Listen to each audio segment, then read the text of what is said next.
Boss, ano code pang Aerox B1? So, bossing din siya. Hawak ko ngayon to motorcycle belt ng Seaworks Toyota Tusho. Ito yung bago nilang product na Kevlar cord yung material. So, iba to sa regular belt. Mas goods to kung gagamitin natin sa mga kargadong motor. Kung nag-upgrade ka ng CVT, pwede rin naman kung gusto mong mag-upgrade lang din ng regular belt mo. Pagka in-add to cart natin yung product, makikita natin dyan tol is meron naman tayong mga code. Piliin natin kung Aerox B1 yung tinatanong mo. Same lang naman tayo.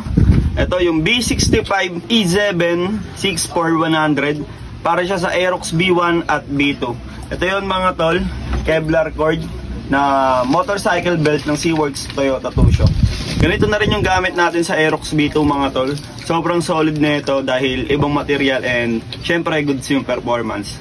So naghahanap kayo ng motorcycle belt na pang-upgrade sa motorsiklo nyo, syempre ito na gamitin nyo, motorcycle belt ng Seaworks Toyota Tusho.